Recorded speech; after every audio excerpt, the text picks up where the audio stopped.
But composition plus retain layer sizes allows you to import the footage but also the files with the same sizes as you did in Photoshop, the same resolution. Tornado vibe.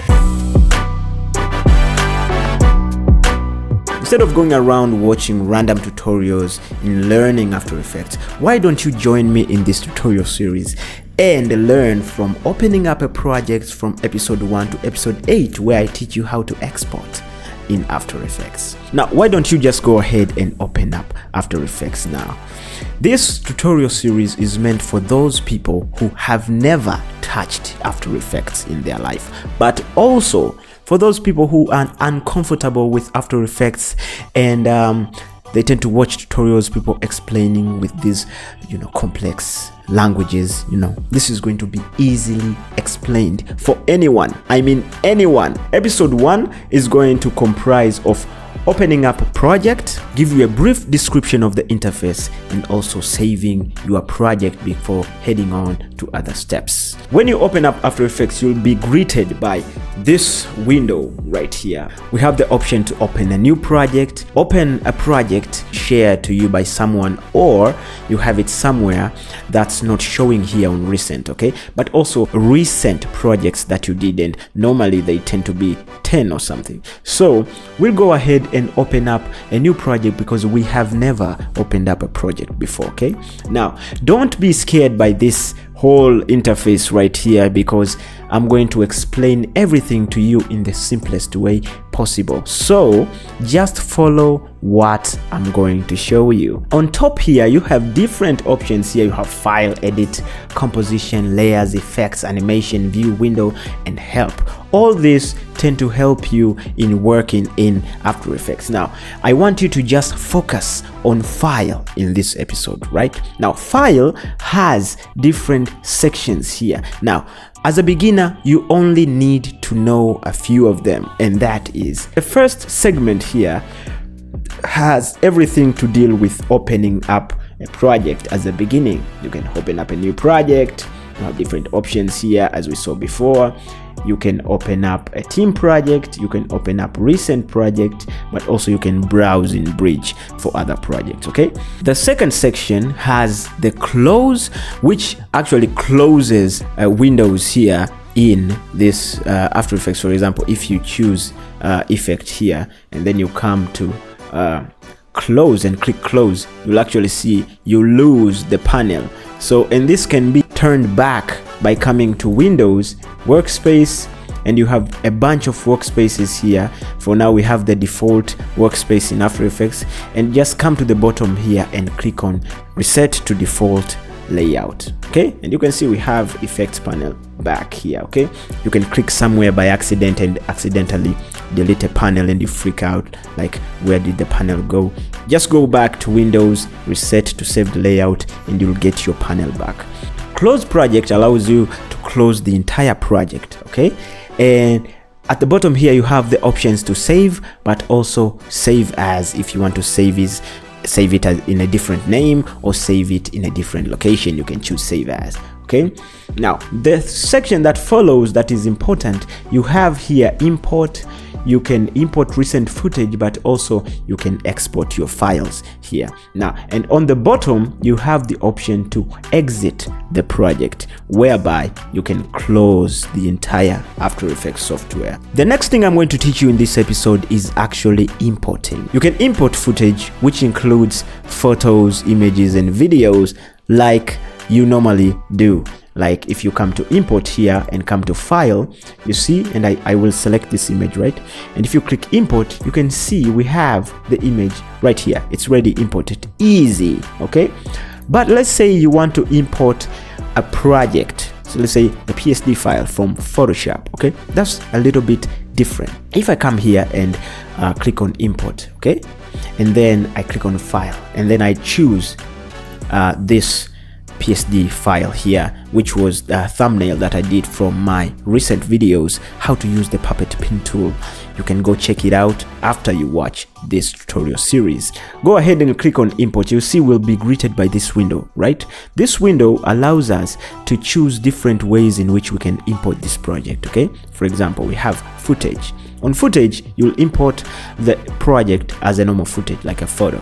But composition plus retain layer sizes allows you to import the footage but also the files with the same sizes as you did in Photoshop, the same resolution. Okay, and on the layer options here, you have the option to import editable layer styles but also merge layer styles into footage. Now if you merge them into footage, it will come in just like one single footage, like it has been pre-composed. Okay, but if you choose editable layer styles, okay, they will come in as individual layers as how they were in Photoshop. So I'm going to choose editable layer styles, and if I click OK, you can see we have here our composition, but also if I double click, you can see I have all my layers here as they were. And if I go back and open this project in Photoshop and change something, if I come back on After Effects, it will change itself automatically, and that's the beauty of the ecosystem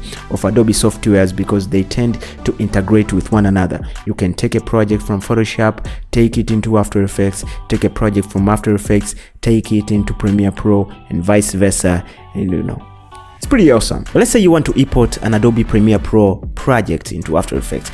That's where it's a bit different. Okay, if I double click, right, and I select this project, right, and click on import, you'll see it will actually bring the sequence that have been edited in Premiere Pro, and you can import the entire sequence as one single video in After Effects. So if I choose, let me say, this landscape sequence, okay, and I click OK, you can see if I double click on it, it gets to be imported as one single video, and then I can do the After Effects. And if I open this project up in Premiere Pro and try to edit up, the changes will be applied also in this video right here, which was imported as a project of Premiere Pro in After Effects. That's about it in this episode 1. The second episode, we are going to be creating compositions. We are going to be I'm going to be teaching you about composition settings, but also I'm going to explain to you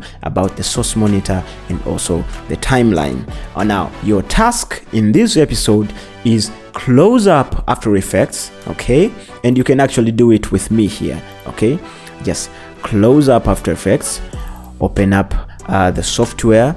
Make sure that once it opens up, you are well familiar with the home window. Open a new project and make sure you go to File and import different projects, different videos, different photos. After that, join me in the second episode. What you need to do is actually select your solid, come to layer, and you can see here we have solid settings. If you click on it, you will be greeted back with the same window that popped up when you created a new solid. Welcome to the second episode of After Effects Absolute Beginner Series, where I'm going to be taking you through creating a new composition, explaining the composition settings, explaining the source monitor, but also getting our hands into the timeline. Now we have After Effects opened up here. If you look here, you'll see this icon which allows you to create a new composition. Now if you click on it, you can actually see we have the composition settings window right here. Now on composition name here, you are able to write the name of your composition. So I'm going to type in main comp. And just remember, the composition settings are what we are going to be working in the video. So if you want, let me say, a 4K video, here's where you put your setting. After you have your composition name, okay, you can go ahead here and choose a preset. For me, I'm going to just select custom because we're going to customize all of this. Now the width and height is 1920 by 1080, which is full HD, and that is what I want. But also you have here the aspect ratio. Now the aspect ratio here, square pixels, is okay, 16 by 9, that's what I'm going for.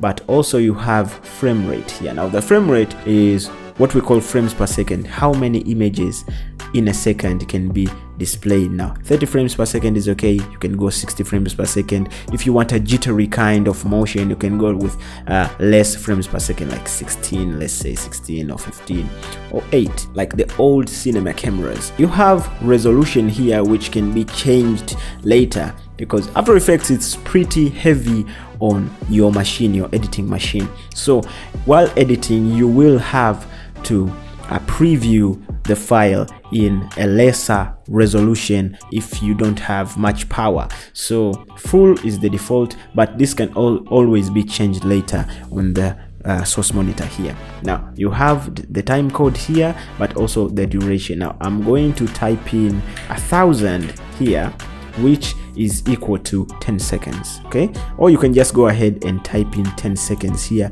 in the duration, or 5 seconds, you know, depends on what you like or what your project actually requires. Now the background color here is default black, and I like it to keep it that way instead of having, you know, some weird fancy colors like red or something. It's not going to show up in your project. It's just a background of the source monitor. And to show you exactly what I'm talking about, just click OK, and you'll see here, if I toggle off the transparency grid here, you can see it's absolutely black, but this is actually nothingness. Okay, it's not going to render behind your artwork if, let me say, you have a PNG file here.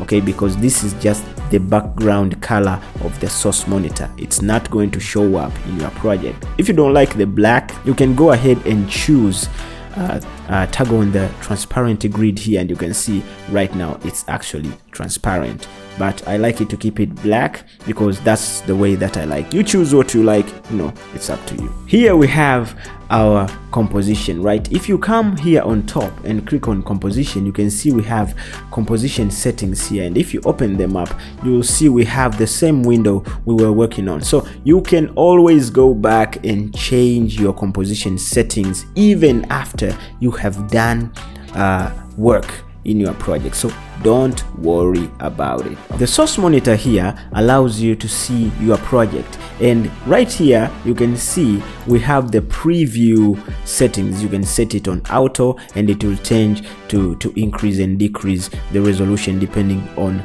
the power that it demands in your computer. You can put it on full, half, third, or quarter, depending on your machine power. Okay, and also here, for example, let me activate transparency. If I select fit, you can see it's actually fit, right? But if I change, let me say I choose 12%, you can see now it's pretty small, and if I choose 400%, it has actually zoomed in here. For example, let me import here an image and set it to my timeline here. You can see if I select 400, it will actually zoom into, and this actually allows you to look close into your project. But if I select fit, you see it actually fits in the preview monitor right here. So let me go ahead and just get rid of this logo right now. On the timeline here, this is where we're going to be working on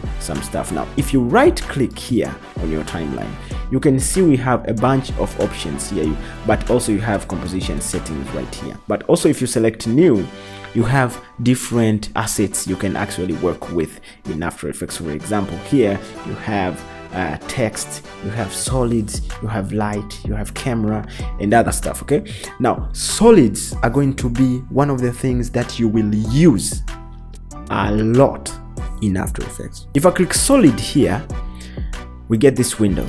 Okay, now this window allows you to actually change the name of the solid. I'm going to write it black.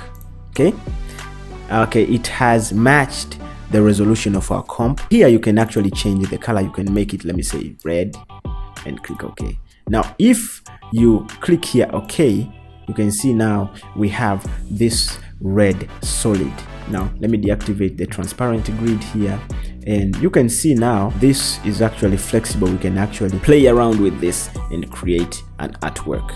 Now, something people never talk about is once you create a solid, how do you go back and change the solid settings, for example? What you need to do is actually select your solid, come to layer, and you can see here we have solid settings. If you click on it, you will be greeted back with the same window that popped up when you created a new solid. And right here, you can go back and change the color. And let me say you choose maybe this blue right here and click OK. And just like that, you'll have your solid changed. What I want you to do right now is open up After Effects once again, create a new composition, set it to HD 1920 by 1080, 4K, you choose the frame rates that you want, change the duration, go ahead and create a bunch of solids and close it up. Once you do that, you'll be ready for the third episode where I'm going to be teaching you about transform options, and that's when things start to get a little bit interesting. The 3D switch here on each layer, it will give you a 3D space on which you can work in, and you can see the space here. I'm going to select two views here, and here you can actually select and choose here what you want. So I'll choose the top view, so we'll be watching the layers from above. Turn on the vibe. Welcome to the third episode where we are going to be talking about transform options for both 2D and 3D. Now, without any delay, go ahead, open up After Effects, create a new composition and click OK.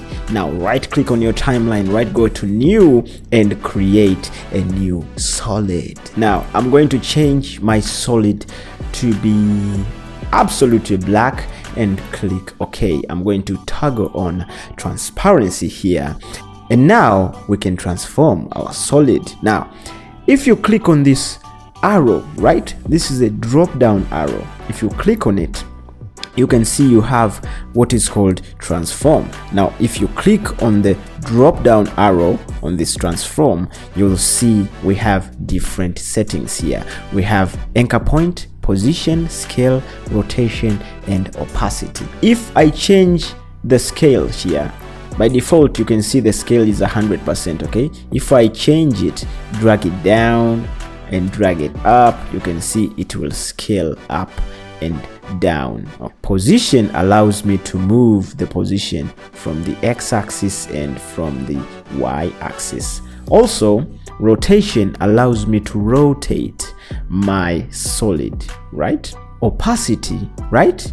I can actually increase how much I want my solid to be visible. And this doesn't apply to just solid. Transform options work on every asset that you bring into the timeline. Let me reset this real quick. You can see if I click on a reset here, you'll actually get rid of anything that you did on your solid. Anchor point is this cross in the middle. This cross allows you to actually change the position, the scale, the rotation from that point right there. So for example, let me say if I scale this down, okay, right now you can see all the corners tend to scale into the center. If I shift this anchor point, now you can move it by clicking on this anchor point tool, right? If you click on it, it turns into blue, and now you can actually take your anchor point and move it. Now let me say I move it right here, okay? Now if I scale down, you can see everything scales to this corner right here, and this goes with everything. For example, I just click on Ctrl Z here to get rid of the progress that I did. You can actually Ctrl Z to undo and Ctrl Shift Z to redo. So for example, if I click on Ctrl Shift Z, you see I redo, and if I click on Ctrl Z, I undo, okay? And all these shortcuts, you can find them here on the edit. Let me reset this back to normal, scale it down, and now I'm going to change the anchor point, okay, from center, and I'm going to shift it right here.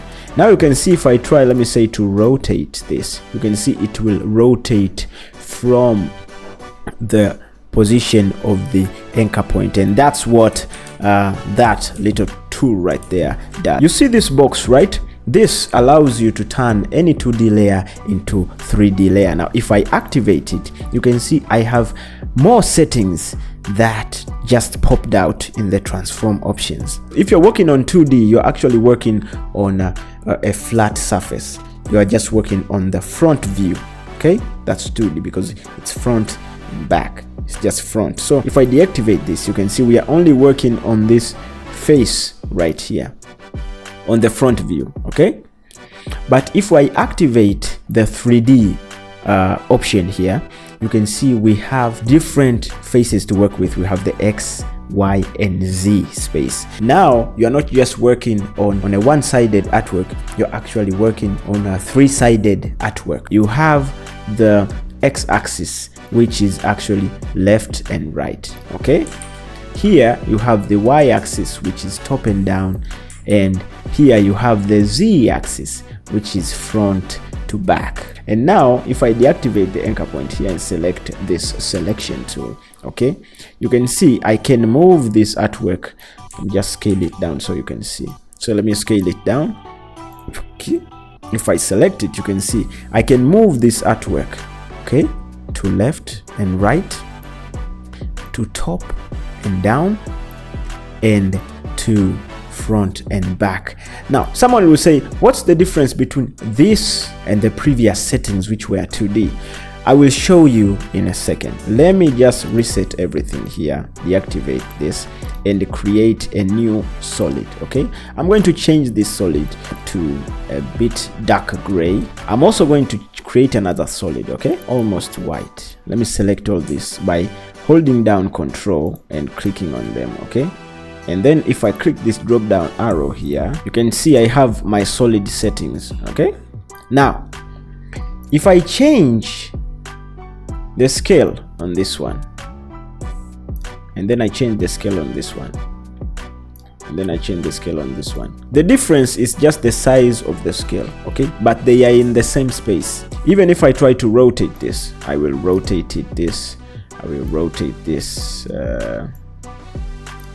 see, they are on the same space. They are just in a different rotation angle and in a different size of the scale. But when you activate the 3D switch here on each layer, it will give you a 3D space on which you can work in, and you can see the space here, because here on view you have the option to have the single view, 2 views, or 4 views. So I'm going to select 2 views here. Okay, and here you can actually select and choose here what you want. So I'll choose the top view. So we'll be watching the layers from above. You can see this is our active camera. This is what we see, like how we were looking at it in the 2D space. Okay, this right here is the top view, because now, since we're in a 3D space now, we have the front, the sideways, but also the top and bottom. We have here the white on front, we have the gray on the middle, and we have the black on the back.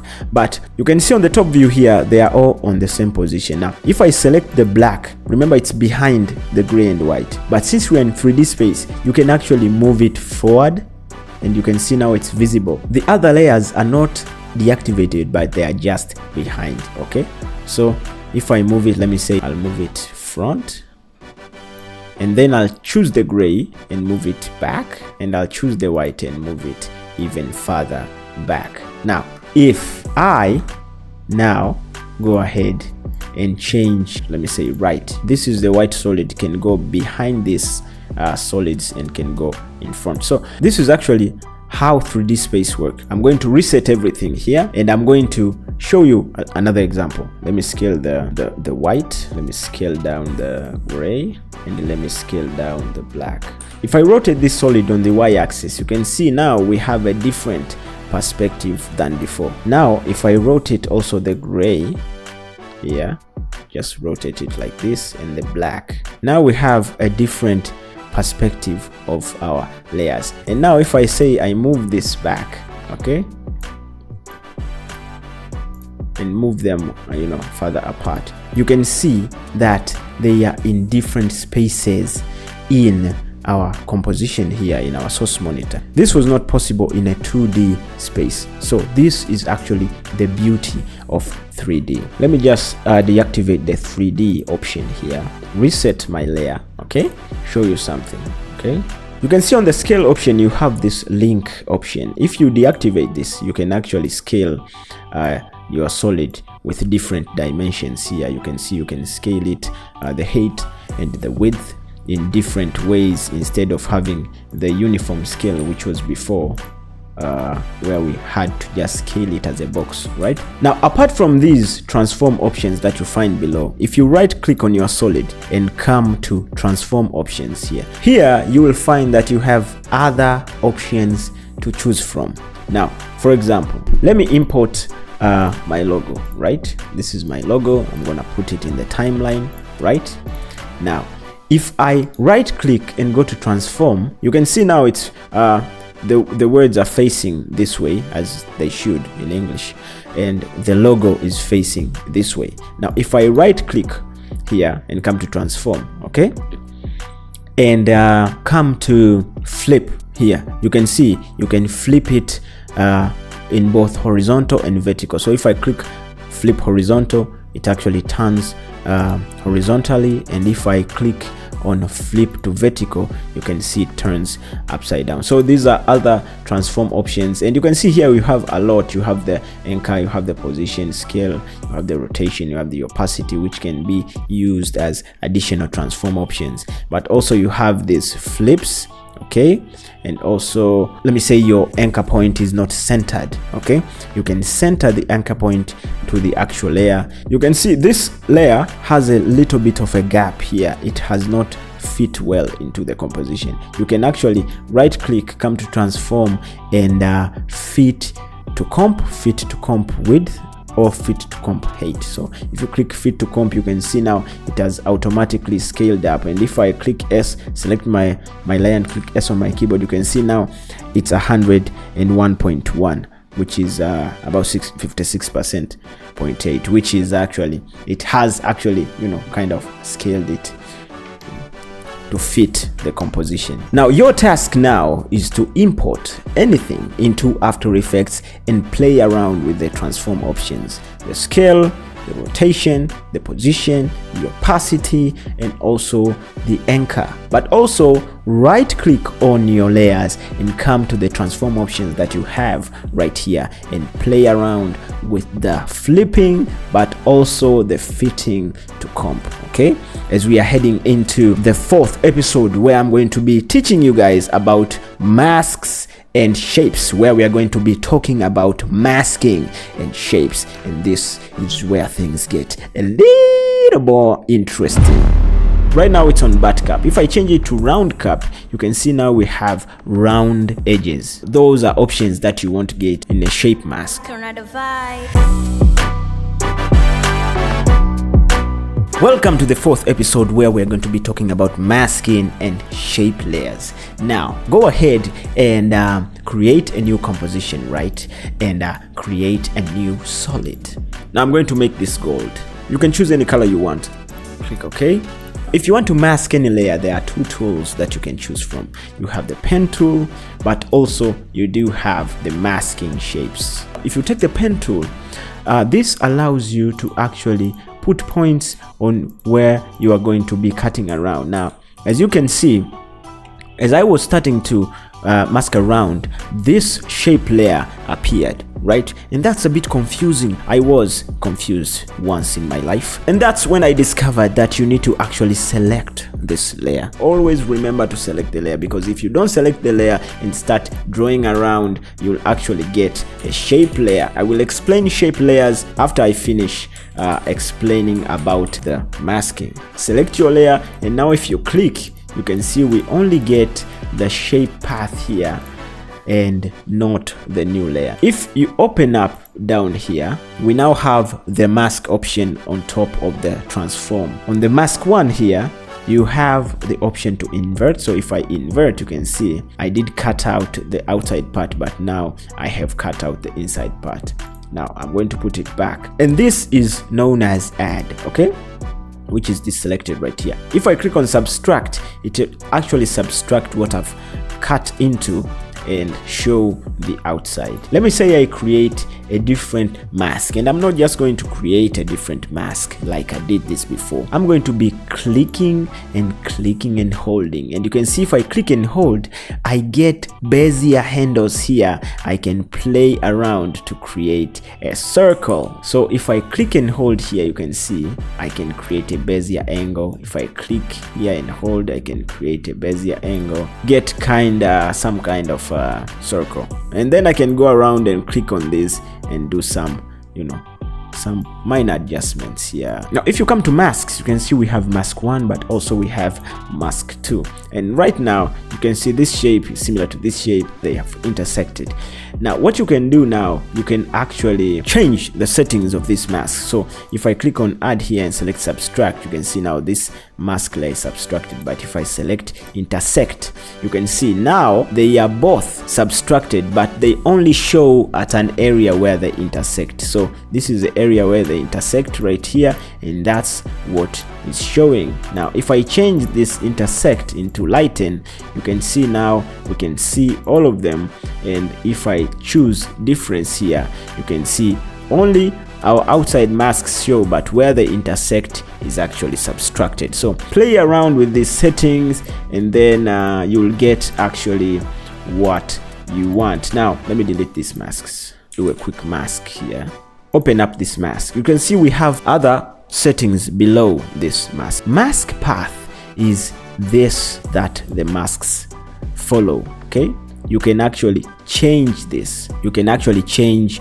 and animate this, and this is going to be easy once we go into keyframing, which is on the next episode. You can actually change, you can make it wiggle around, you can change its shape, make it square as you go along, and other cool stuff like that. On the mask feather is how hard you want your edges to be. So right now they are 0, which means they are absolutely hard. Okay, but if I increase the feather, you can see the edges are now softening. They are much softer. The amount depends on what you're actually looking for. The mask opacity is how much you want your mask to be visible, your mask shape to be visible, and mask expansion is increase the size of your mask. It's actually expanding and shrinking.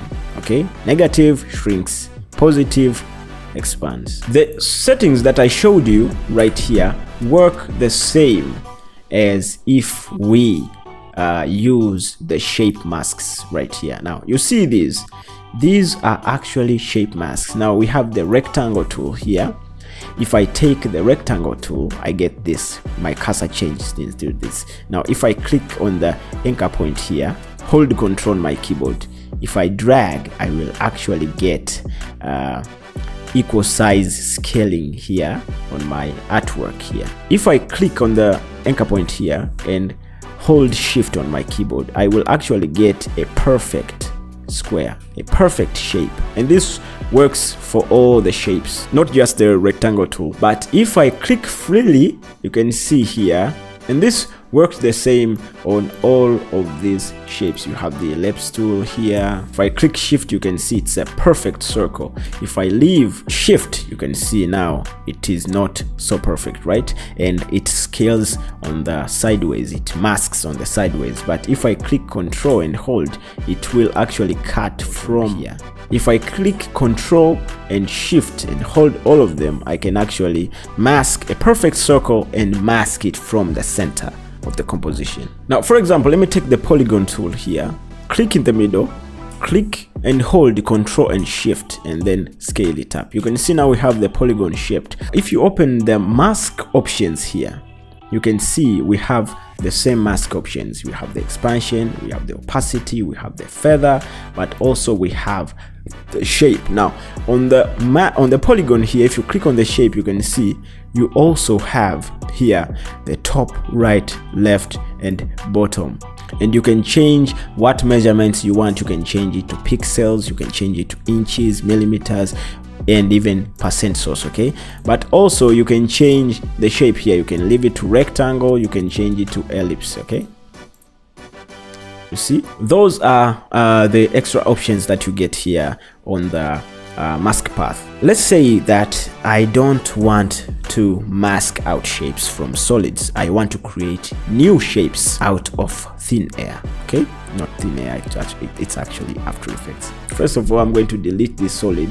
And by the way, once you create a solid, a folder will be created and you can actually find your solid. So even if you delete it on the timeline, you can actually still find it on the folder here. You select your shape, okay, your polygon shape here in the center. Click and hold Ctrl+Shift+C, and I'm going to mask out. You can see now a shape layer has been created, and this has been named to shape 1. Of course, you can right click and rename your layer, okay, to anything you want. Okay, yes, I'm going to rename it to yes. And now on top here, you can see if you select your layer, you have options to choose from. The fill is what is inside here. Okay, this is a fill, and the stroke is the outside lining of our shape. So if I click on the word fill here, you have the options. You can choose a radial gradient, you can choose a linear gradient, you can choose a solid color like this one, but also you can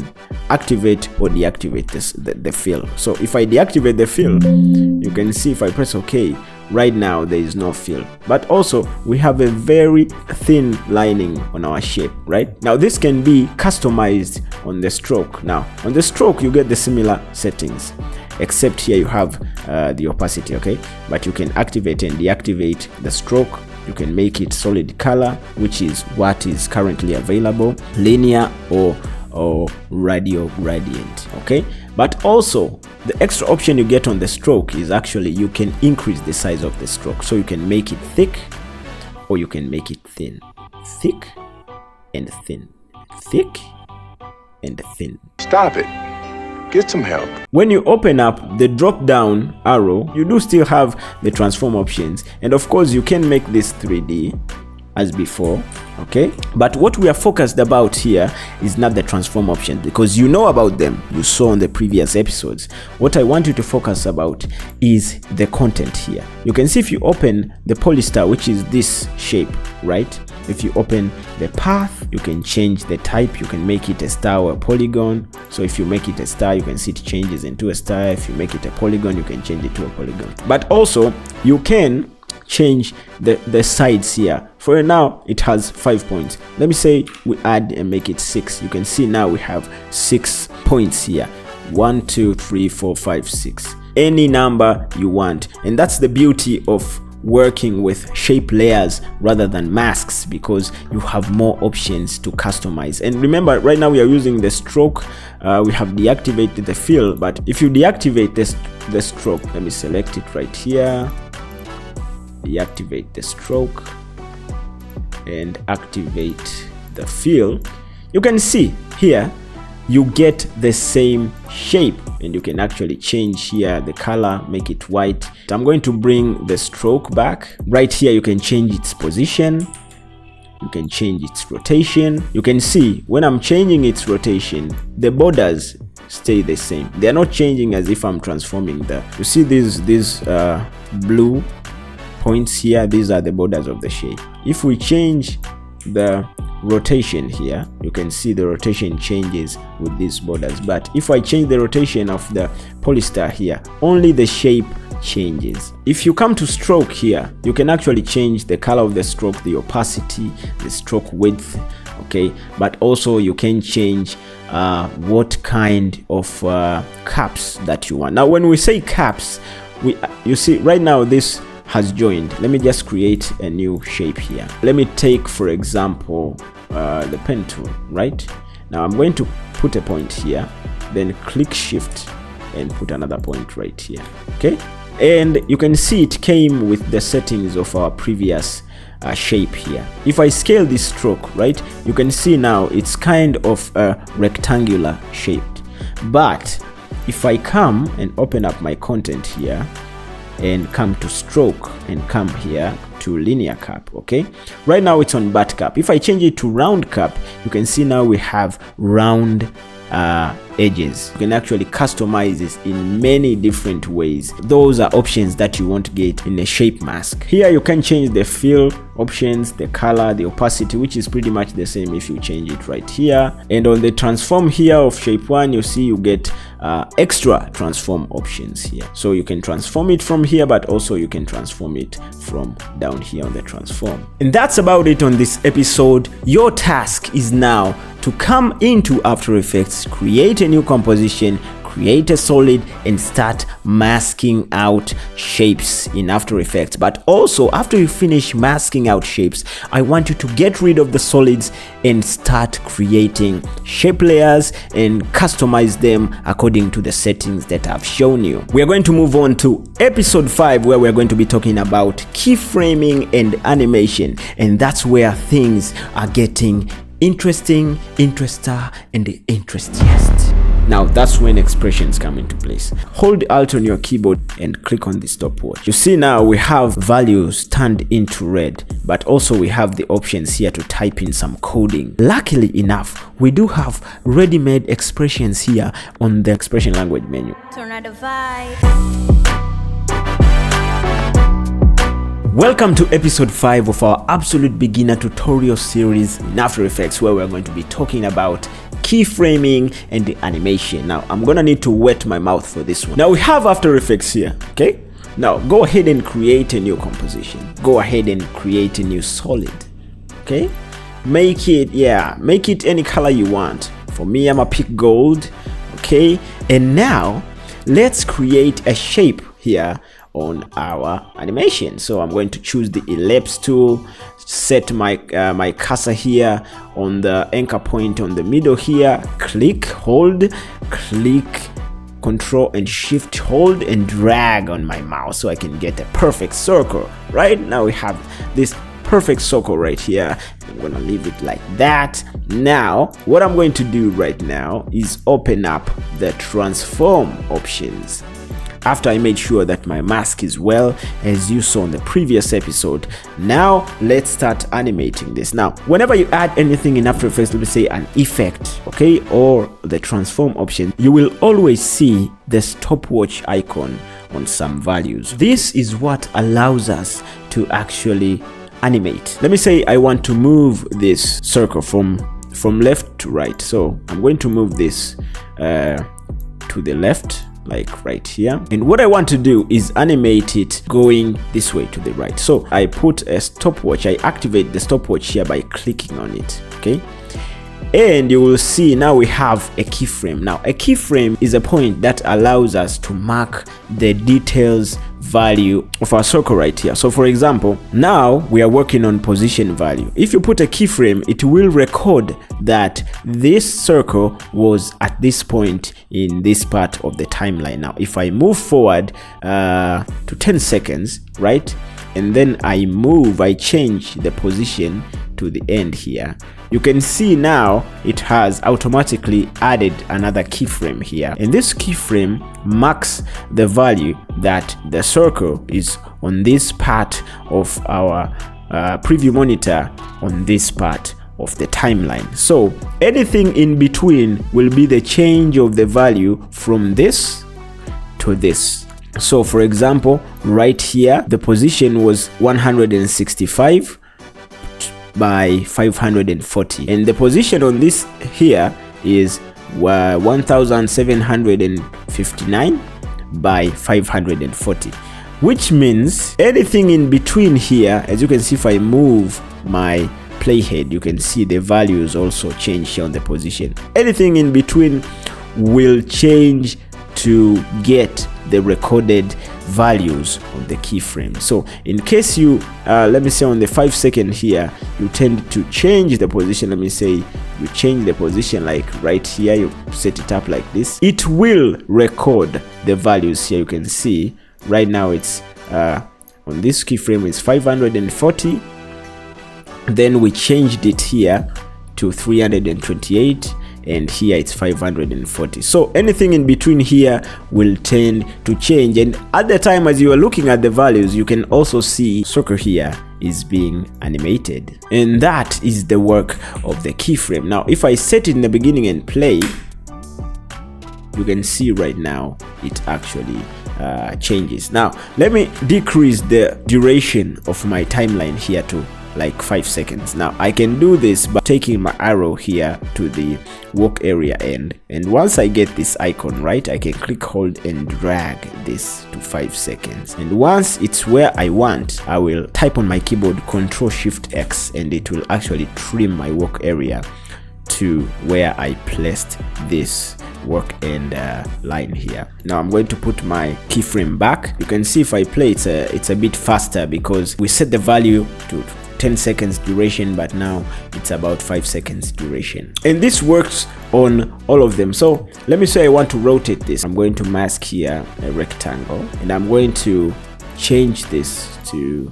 subtract. Now you can see our shape, our circle is a little bit changed. So what I want to change is the rotation value. So if I click on rotation here, I add a stopwatch. Right now it's on 0, 0, but if I come to the end here, I think this is where it should be, the other keyframe, and change the rotation here to 360, 359, and it will turn here to 1, which is 360. Once I play, you can see it's actually rolling here, and just like that you have an animation. And the keyframes do work in all the values that you play around in After Effects. But right now, if you look at the animation, it's pretty linear. It has the same speed from the beginning to the end. But let's say you want to smooth it out, make it a little bit smooth or a little bit fast in the beginning and slows in the end. What do?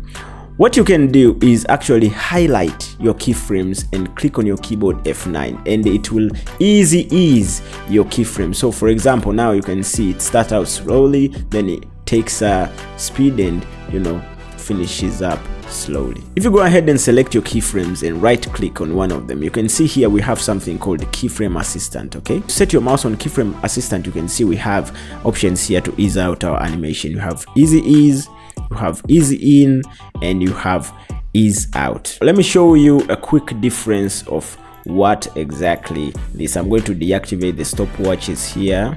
Then what I'm going to do is duplicate this by clicking on Ctrl D on my keyboard, or you can come to edit here and duplicate. Okay, now open up position properties here, and what I'm going to do is move this on top, move the bottom one on the bottom here. I'm going to change the X properties. Okay, activate the stopwatch, come to the end of the timeline here, highlight all of them, and then move them on the other side here of the preview monitor. Okay, I'm going to do the same with the rotation. Select all of them, click arrow on your keyboard, activate the stopwatch, come to the end of the timeline here, rotate them until we get 360 degrees here. Once you play it, the movement is all linear. What you want to do now is test out the difference between the easy ease. I'm going to select all of them, shift and P on my keyboard so I can get the position properties. And by the way, if you want to open up the transform options one by one, you can actually click on your keyboard. P is for position, S is for scale, R is for rotation, and T is for opacity. Okay, but in case you want to open up, let me say 2 of them, you can actually click on one. So let's say rotation, and then hold shift and click like position or scale, and it will open up the second one. And now you have a clean timeline to work with. We have our position and rotation values here that we used to work with. Now I'm going to take the first solid here, and then highlight the keyframe, go to right click keyframe assistant, and I'm going to choose easy ease. Go on the middle one, which is right here, and easy in. The bottom layer, right click keyframe assistant, and I'm going to select ease out. And now if you play, you can see the difference between the speed of the ease. Easy ease starts out slowly, picks up some speed, and then ends up slowly. Easy in starts out with a speed, then it eases into the end, and ease out starts out slowly and picks out speed towards the end. So you can actually combine these settings. You can actually put here ease out and easy in here, play around and see how it works for you. Another thing that people always add in keyframes animation is motion blur, because in real life anything that moves, it's hard to be caught by your naked eye. So when you move around anything, you always get motion blur. And that's the same when you're animating. You always want to have motion blur in your animation so it will look realistic. Now, to activate motion blur, you actually need to select to activate this switch right here. Now you have enabled motion blur. Now if you come to your layers and click on here, you have motion blur on your animation. Let's go ahead and delete the bottom and the top solid, right? And open up the rotation and the position properties that have our keyframes, right? Now you haven't fully understood about keyframes unless you know how to use the graph editor. As you can see right here, we do have our keyframes, and anytime you select your keyframes and come down to the graph editor, right, and click on this, you will see that you do have these curved lines down here on the graph. Now these values right here represent the speed on your timeline. So 0 is the lowest speed and 400 is the fastest speed. Now you can see down here you have this icon, right, and it allows you to choose different types of graphs. Now the graph that is mostly used when animating keyframes is the speed graph, because it's simple and easy to understand. And by default, you might open up your After Effects and find it's on a value editor graph, which is a bit confusing because it does show you the keyframes according to the value number that it has, but the speed graph actually represents the speed according to the nature or how the graph is shown. What I'm going to do now is select all these keyframes, right, and click F9 on my keyboard so I can get easy ease.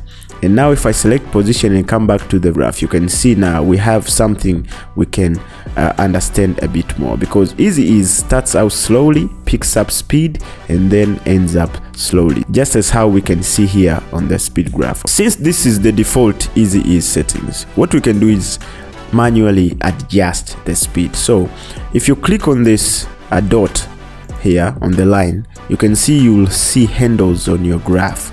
Now you can click, hold, and drag these handles and change them in different ways. For example, right now, if I move this right here, it will start out slowly and then pick up speed, then finish. And then I'm going to do the same here on the rotation. Click on this handle, drag it to this side, and now if we play, you can see it starts out slowly, picks up speed, and then finishes off. If you select on the values, one by one will appear, but you can select both of them by holding Control on your keyboard and selecting the second one, and you can see here you have the values plus the color, which represent the graph that you are working with. This color represents this graph and this color represents this graph. And once you click on the graph, the handles will show and you can adjust each graph while seeing all of them.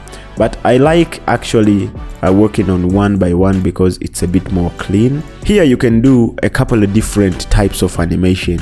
You can actually change this. Click on the graph editor, select the position, right? So let me say I click on this handle, right, and drag this like this, and then adjust this this way. So if I come back and play, you can see it has a different kind of animation. I'll do the same on the rotation here. Click on this handle, drag it back until you get it completely flat, and then hold this handle and drag it this way. Now if I play, you can see it starts out quickly and then finishes off smoothly. Now this is the best way to actually animate your speed graph, and always remember to activate the motion blur on your layer so it can be a little more realistic. As you can see right here, we have this motion blur activated, and now when it plays back, you can see it's more realistic and interesting to watch. Another thing that you need to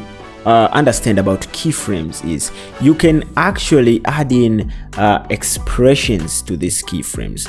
So for example, let's create another solid here. Okay, right click, new solid, right click, OK. Make this a rounded rectangle, right click here on the middle, hold Ctrl and Shift, drag, and now let's open up the rotation properties. I'm going to move my anchor point here right to the corner. Okay, activate my stopwatch. Okay, move 2.5 seconds. Okay, let me drag my timeline here. 2.5 seconds is right here. Now let me change the values here and make it. Now I need to make sure this is a straight line, so what I need to do is magnify this preview monitor here. I'm going to choose like 400, take the hand gesture tool and I move it, and if I see a straight line here, I know it's aligned, because if it was not aligned, okay, let me take the selection tool. If it was not aligned, you can see it's a little bit pixelated here, but if it's clean, you know that's a straight line, and of course it's 90 degrees. I'm going to go to the end of my timeline, okay, fit my comp, and of course if you magnify your preview here and use the hand tool to move around here, okay, it doesn't affect your artwork, it just affects the preview monitor if you use the hand. And now on the end of my timeline here, I am going to select the rotation and change the values back to 0. Okay, and now if I play, I have something like this. Now by default you can see it's looping because the playhead is going to the end of the timeline now, but if you export this, it's actually just one single animation from left to right. Now if I select all my keyframes, okay, and then hold Alt on my keyboard, I can evenly push them close to one another. Okay, now I'm going to make it like this. Now I want it to wiggle around, to wave around in a loop, but now you can see if I play it around, it doesn't actually loop. Now that's when expressions come into place. Hold Alt on your keyboard and click on the stopwatch. You see now we have the values turned into red, but also we have the options here to type in some coding. Luckily enough, we do have ready-made expressions here on the expression language menu. If you click on this icon, you can see when you come to property here, you have different options to actually loop out and loop in. So if I choose in loop out circle, for example, you can see it has already typed in the coding for me. I will click anywhere, and now if I play, you see it will wiggle around throughout the timeline. Okay, but loop out is actually animating from the beginning of my keyframes to infinity. So if I move these keyframes like right here, it won't actually animate until it meets the keyframes. But for example, if I change this to properties and choose loop in, okay, loop in circle, and click anywhere, you can see now it doesn't loop out in the end. That's because this option allows you to animate your artwork from the beginning to where the keyframes are. So if I move these keyframes to the end of my timeline, you will see that it animates throughout the timeline. Or if I move them forward, it will animate from the beginning here, it will meet my keyframes, and then it will stop. Easiest way to type in expressions in your animation. Always remember to add in motion blur to your animation. As you can see now, properties, loop out circle, you can see now it animates, you see, with motion blur, which is more realistic. Now you can also change the speed of this by clicking Alt and spacing out your keyframes, and the animation will be much slower. But also right click and go back to the easy ease options that we had before. You can click F9 on your keyboard and you get the easy ease options. And if you open the speed graph, okay, let's just make sure we are on the speed graph here. You can see now the speed graph is on a S shape. Now in the beginning it was just bottom, up and down, but right now it's like a S shape. This is because this marks the positive values and this marks the negative values. Okay, so right here you can see it starts slowly, it picks up speed, and then it ends up slowly, but it was on the right side of the animation, which is the positive values. Now we did animate it back, which was the negative animation of what we did before, the negative values, which goes on the left, which is marked by this graph on the bottom here. So it will start out slowly, then picks up speed, and then go back and ends up slowly. But we can still adjust the animation here as we did before. You can move these handles here and change the animation, make it animate like this. Now if I go back here and highlight this, hold Alt on my keyboard and expand or squeeze these keyframes together. So if I do this, you see now we have a different type of animation. And that's it on this video. Your task now is create a bunch of shapes, okay, and animate them using the stopwatch that you see right here. But also remember to click Alt on your keyboard and click on the stopwatch so you can get expression language menu opened up, and then come to the properties here and loop it out and wiggle it and just play around with this animation until you get used to them. Now episode 6 is about text and text animation, but also we are going to take all the knowledge that we used before and create a simple lower third. Change this on the speed graph, and now when I play you have something like this. See? Tornado vibe. Welcome to the episode 6 of our absolute beginner After Effects tutorial, where we're going to be talking about text and text animation. Let's create a new comp here, and I'm going to make this 5 seconds, and then I'm going to take our text tool right here on top, and I'm going to click and type here something. Now if you click on your text and look right, you'll see here we have a text panel open up. Here you can change the font. We are using Montserrat and the family is black, and then the size here I'm going to make it 200, and I'm going to center it on the paragraph. Right, the next thing I'm going to do is click on this drop down arrow, go to text, and then you will go to animate. In animation here you can choose any of these options to work with, but for today's tutorial we are going to take position, and you can see once position opens up on top we have something called range selector, which is going to help us in our animation. I'm going to select our animator 1, go to animate, and add in opacity. Make sure you select animator 1, because if you don't select your animator and you go to animate and let's say you add like skew for example, it will open another animator 2, which will be complicated when it comes to animation unless you do that on purpose. Okay, I'm going to change the position of my subscribe button here. I'm going to move it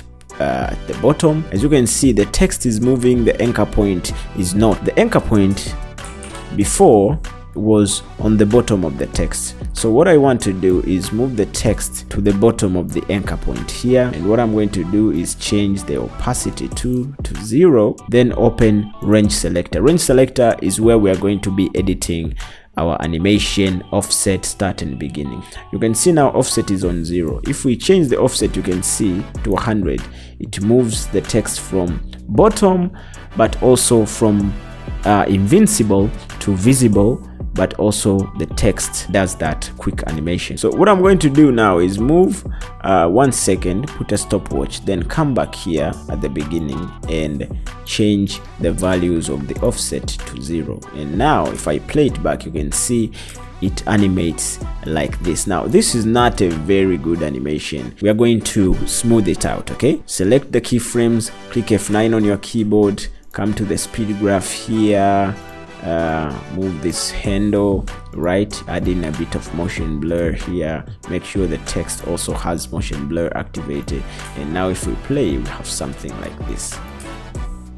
Now let's do another example. If we come to animate here again, and then I select skew, select the range selector one here, come to animate, change opacity, and also change position. Okay, and then I change the skew here, and then I change the position, move it to the left, then change the opacity here to absolute 0.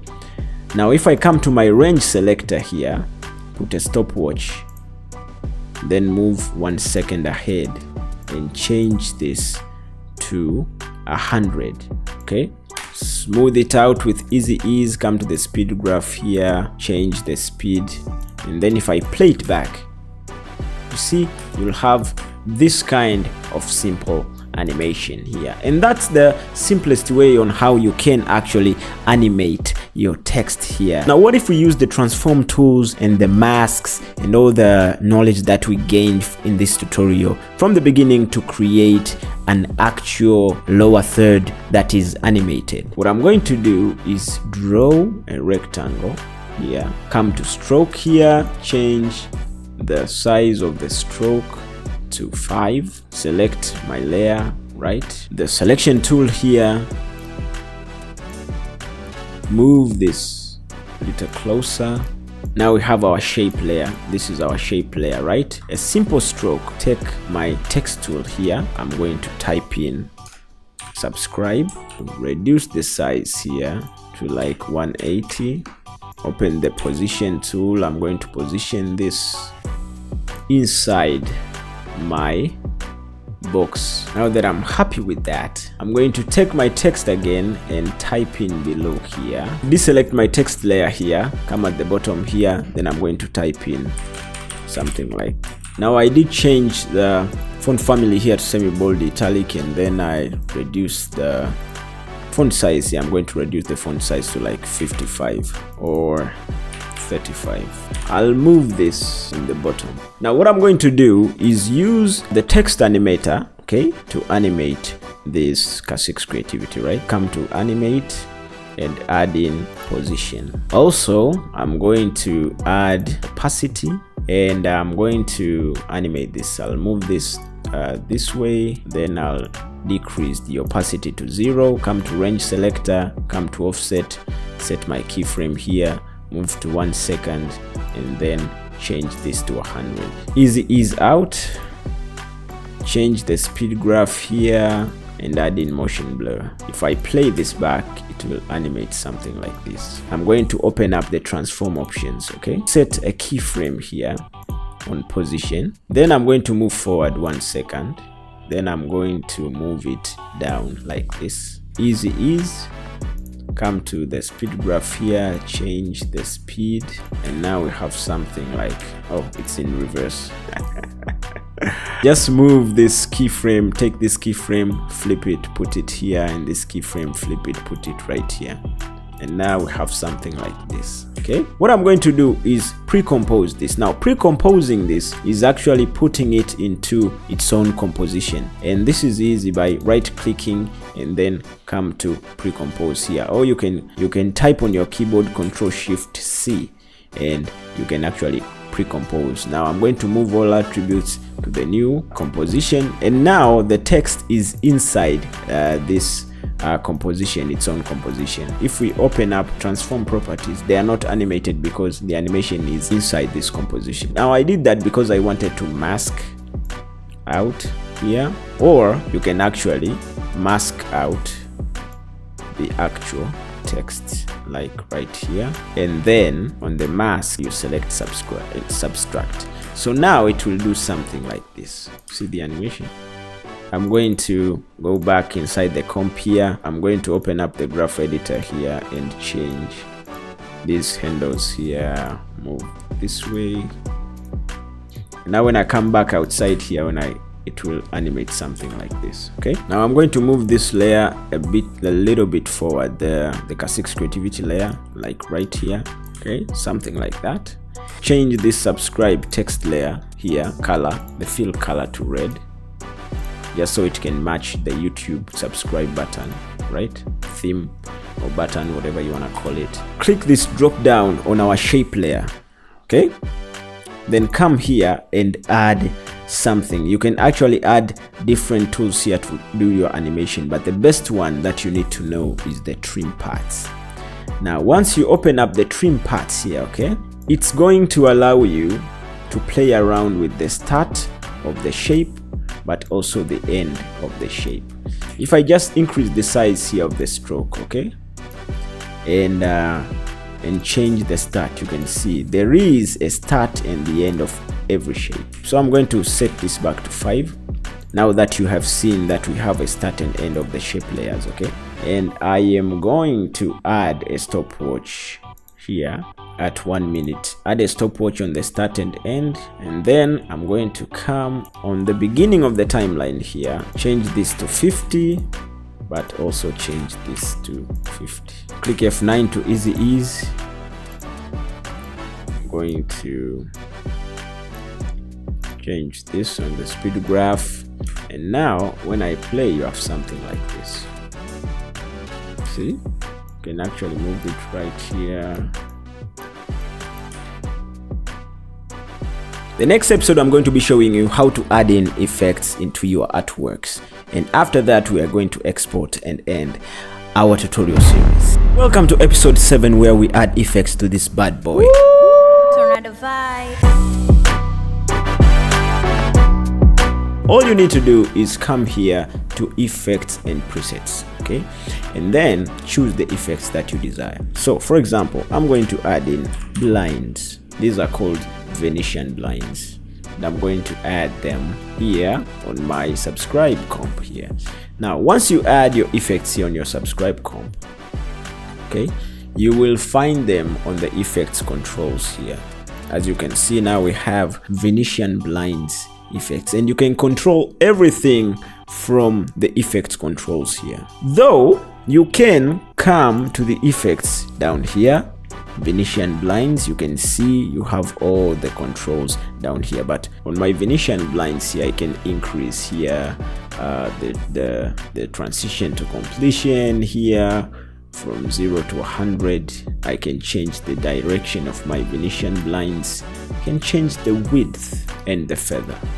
See how beautiful this looks. You can actually animate this by clicking on the stopwatch right here. So I'm going here on my 2-minute mark here, and this is just for reference, right? Set a stopwatch here, make it 100% completion, then move to my third here and make it 0. When you play this back, you can see your effect animates, and you can add other effects. So if I add other effects here, let me say TV, they tend to add up on the bottom here of your other effects. So the first effects will be on top, other effects will be on bottom here. I can also delete the Venetian blinds here. You can see, let me add a more subtle effect here.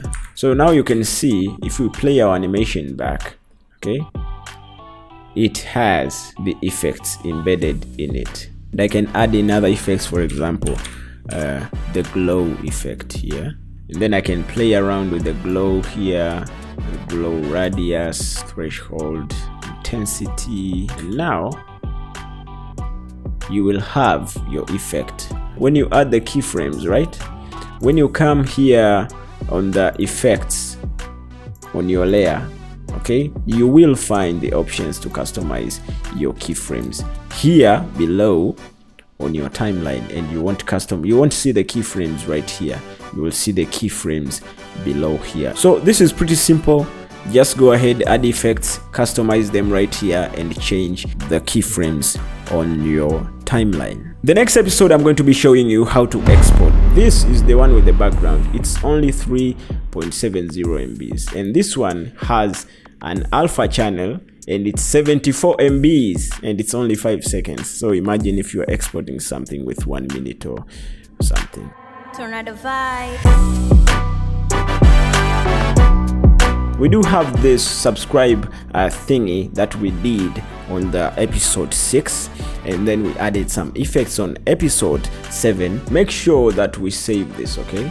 I'm going to save this, choose my folder here, I'm going to write it subscribe. Now if I toggle on transparency here, you can see this is an actual transparent asset, but there are different ways in which you can export. If we come to export here, choose add to render, and this will open up. Okay, on the render settings here, leave it to best settings.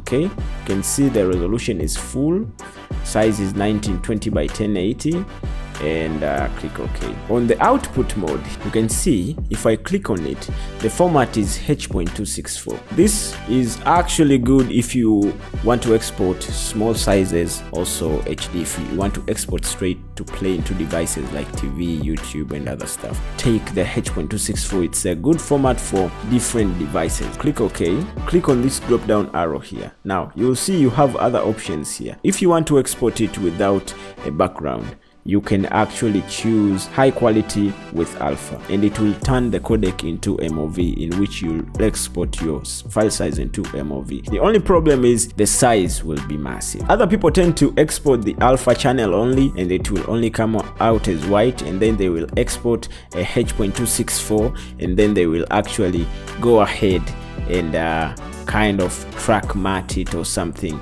in Premiere Pro when they are using it. It will come out with a low size, but why have the alpha channel separate and stuff while you can actually just export this asset with a transparent background? The only problem is the file size might be too huge. I'm going to pick here on the output. You can actually choose where you want your file to be exported. So I'm going to rename this to subscribe button. I'm going to save this. Now when I click on render, just like that, my asset is rendered. You can see we have our asset right here. Also on the export settings here, you can actually take this project and take it into Adobe Premiere Pro, and then after that you can actually export it from the Adobe Premiere Pro. But also you have the option here to add it to the media encoder, and it can keep on exporting while you are working on minor adjustment or something else in After Effects. Meanwhile you are working, meanwhile it's exporting in real time. So as you can see, this is the one with the background. It's only 3.70 MBs, and this one has an alpha channel and it's 74 MBs, and it's only 5 seconds. So imagine if you are exporting something with 1 minute or something. This is what I consider to be a level 1 After Effects tutorial series. Thank you guys for watching. Make sure you subscribe, leave a comment if this was actually helpful to you, and if you think I left anything out, you can actually recommend a tutorial for me to help you out, or if you want something to be explained in depth, make sure that you leave your thoughts on the comment below. As always, go out there and create something awesome.